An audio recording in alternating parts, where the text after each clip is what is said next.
Welcome back, everyone. This video is going to piggyback off of the last video I did, which is why you can't retire comfortably. And I don't know why your financial advisor and why everyone in the media who has no experience in the financial services industry is telling you that life insurance is bad. You know, I did a video last time, why you can't retire comfortably, where I went through the Ernst Young document and how they, in their professional analysis, being one of the big four, employing 300,000 people over 150 different countries, why they say you must implement permanent life insurance and deferred income annuities into your retirement plan in order to have a more successful retirement. What does more successful mean? More retirement income and more money for your heirs, more legacy. What if I told you you've been being lied to all these years? And I'm just gonna keep throwing statistics and number and data at you so that you can finally pick up the phone and call me. You can schedule an appointment with me in the description section, and we can really start to figure out how to properly put a design together for you using life insurance as a component integrated into your retirement plan. Remember, like, comment, share, subscribe. Let's keep this conversation going. You're gonna wanna see this. So let me set the stage for you. At age 66, you've got $2 million in your IRA. And I also saw a study recently that said the average retiree at age 65 has less than $200,000 in qualified money. But we're gonna say $2 million in your IRA. And assuming you're gonna take all of your money in investments, and that EY study said you should not put all of your money in an investment-only strategy. But if you had all of your money here and you were going to be subject to the S&P 500 return, then this would have been the returns had you started in 1998. These would have been the returns from 1998 all the way through the end of 2021, 22, the returns of the S&P 500. And you're starting with the $2 million, and you're going to be taking a $110,000 distribution. And the assumption is you're going to be in a 35% tax bracket on these distributions. So 35% of $110,000 is a little north of $71,000 of distributions, right? So in retirement, you need your income to increase. So we're going to increase these distributions by 1% per year. Now, inflation has been much higher than that, right? So that's probably an unrealistic, too conservative increase of income in retirement. But if we increased it to 3%, 4% of inflation cost of living, you'd run out of money much faster than what it's actually showing here. So we're going to do that at 1%. And we're going to see what would happen with your account value, because really most retirees' concern is just this: running out of money in retirement. Now, life expectancy is probably, depending on your gender and your age right now, is probably in the mid to high 80s. So this person right here is going to be taking these distributions and would have experienced negative returns in the S&P 500 in 2000, 2001, 2002. Remember, that's exactly when I started in this industry.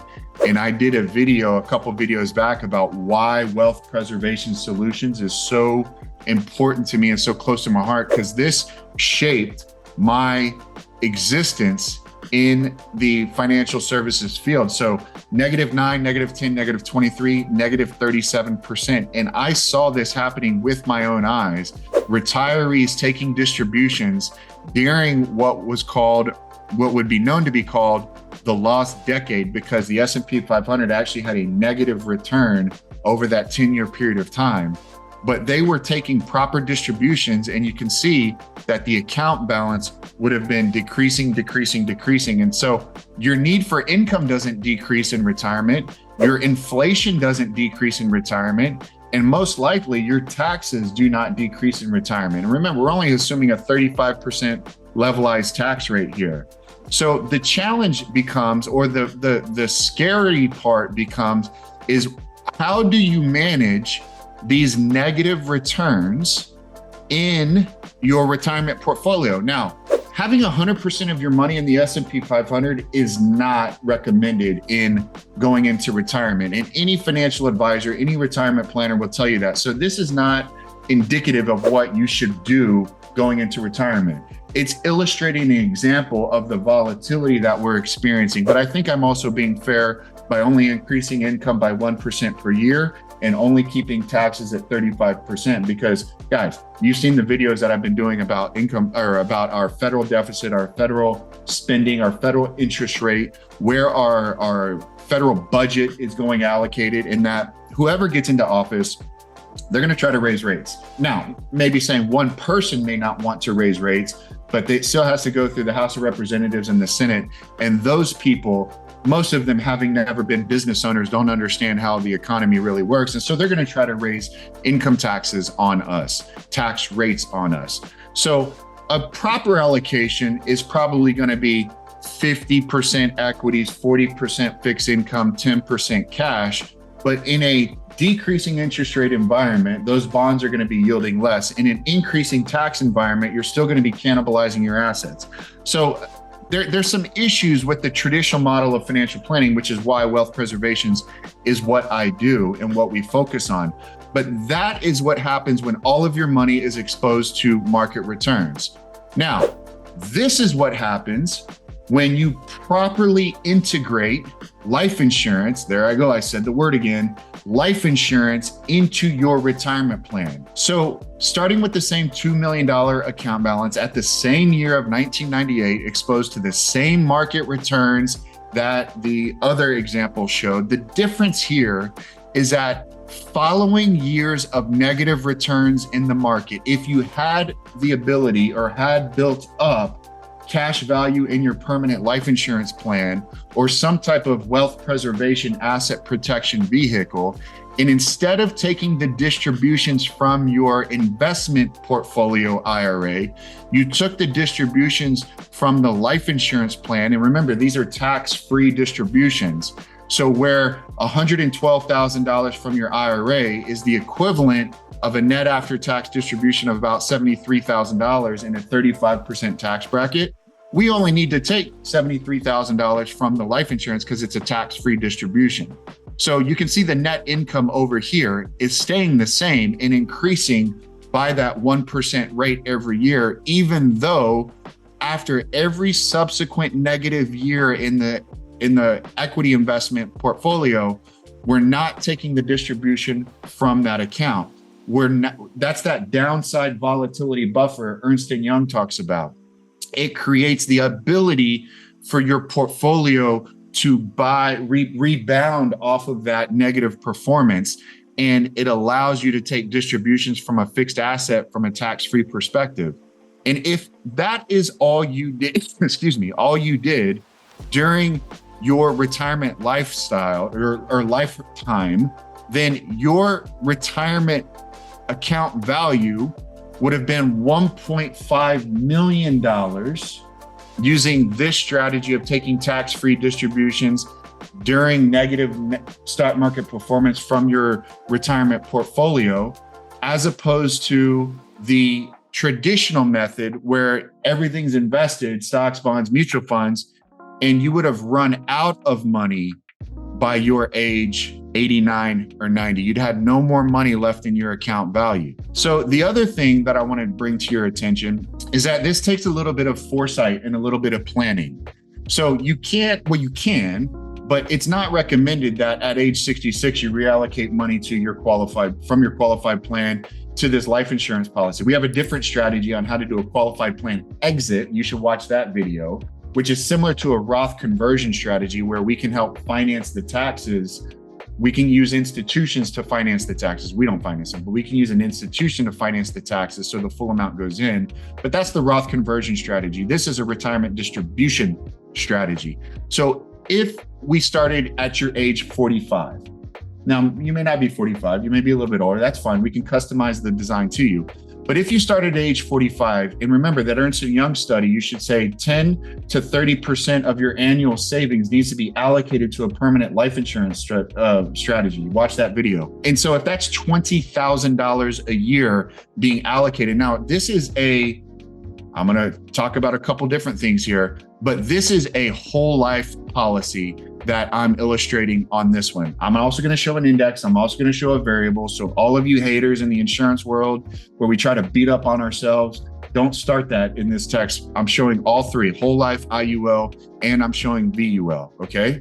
So what this is going to illustrate is that with the ability and the foresight of proper planning, and your financial advisor should be talking to you about this, but if you could put $20,000 a year in this example from age 46 to age 55, and then let it cook for another 10 years, don't touch it, let it grow. And then to coincide with those years of negative distributions in the stock market right here, to coincide with that, if we have the ability to take those distributions from the life insurance strategy there, and then scroll up there, to take those distributions, that's what allows your account value to really not be cannibalized. Remember, at age 66, this person started with $2 million, and they've been taking, for the better part of, 24 years, they've been taking over $100,000 a year distributions from their plan. So about a 5% distribution plus and growing. And by the time they reach age 90, assuming they did this life insurance integrated strategy to take the distributions during market volatility, they'd have $1.5 million in the account value that their beneficiary would receive or their loved ones receive. But with the life insurance strategy being integrated in upon death, and I use death at age 90, you would be able to, if you did the whole life policy, you would be able to add another $370,000 to that $1.5 million IRA value. So your family's getting close to $1.9 million, all because at your age 45, a couple years or years prior to your retirement, someone gave you the good advice and you had the foresight to start saving money into a permanent life insurance policy. That's what Ernst Young is trying to tell you to do, something similar to this, okay? Compared to the traditional method, the Fisher investments, the Fidelity investments, the Dave Ramsey, the Susie Orman, just leave it all there and ride the ride. Dave Ramsey saying the average mutual fund's getting 13% return. Which mutual fund is getting on average 13% return and for how long? But do you want to risk it? What is your peace of mind worth? Wealth preservation solutions. That's what we're talking about here. Wealth preservation strategies. Okay, what if you used, instead of a whole life product, what if you use an index universal life product to manage the same distributions that we're talking about, the same distributions that we're talking about to protect the volatility and the principal of your retirement account? Let's use an IUL policy instead of a whole life policy. And so again, we're showing that this client at age 45 starts putting $20,000 a year for 10 years into this design. And then we let that cook for 10 years. So from age 55 to age 65. And then once retirement begins, we're watching and we're waiting to see what the stock market does, so that in years following negative returns of the stock market, we don't take the distribution from the IRA account, but we take the distribution from the life insurance policy. And it's the same distribution that I showed in the whole life policy. It's the same distribution that I showed in the spreadsheet. But now the difference by using an IUL policy versus a whole life policy is the death benefit amount is now $1.5 million of a death benefit, whether 1.4, $1.5 million that your beneficiaries would receive, plus they would receive the same $1.5 million that was able to be saved, preserved, wealth preservation. So 1.5 plus 1.5, now they're getting $3 million of an inheritance. And you might tell me, John, I don't care about them. Okay, but you do care about your retirement income. You do not want to run out of money prematurely prior to death. That's the true statement. Wouldn't you agree? Okay, so if you can make sure that you're not going to run out of money in retirement, which is what many of my retirees tell me. And by the way, you can leave your family, your kids, your grandkids, and you know what, if you don't like them, leave it to charity if you want to do that. But you can leave them $1.5 million, plus you can leave them In the whole life strategy, another 300 grand, or in the IUL strategy, another $1.5 million for a total of 3. Why would you not do that? Where's the disconnect? What am I missing? If you're trying to say Dave Ramsey or Susie Orman, yeah, Dave Ramsey or Susie Orman know better, prove it to me. Let's talk about that. If your financial advisor is saying they do not recommend life insurance for you, have them put that on letterhead and put that into your file so that when you die or when you run out of money, your family can turn around and sue them for malpractice. How's that? What if your CPA says the same thing? Tell them to do it. Okay, off my high horse. What about a VUL strategy? Okay, so you don't like whole life, you don't like IUL, your advisor wants to sell you a VUL policy, has more risk, but there are some policies out there that have stock market buffers to them. They really act more like an index policy than a variable policy, but it is what it is. So this particular carrier is saying instead of $20,000 a year, it would take $13,000 a year. Well, that's because they're also assuming a much higher rate of return than what the IUL strategy or the whole life strategy is able to illustrate, not actually perform, just illustrate. But that's a conversation for another time. That's an inside industry argument, not an argument for the consumer. But the same distributions that we're going to plan on taking, the same $73,000, $74,000, $75,000 in the down years, which would have been 2001, 2002, 2003. Then we're going to do the same distributions in the 2008 window. And then we're going to do the same distributions in the 2019 window. I think that's what that is, something like that. Well, those distributions saved your retirement balance. And in the IUL strategy, it's not as much as the whole life. It's not as much as the index universal life, but that's okay. This may not be a death benefit play. It's still adding another $100,000, $130,000 to the 1.5. So they're still getting $1.6, $1.7 million in this example, all because you had the foresight. You didn't succumb to industry pressure of your advisor who doesn't like life insurance for whatever reason. I know why. They don't get paid off of it.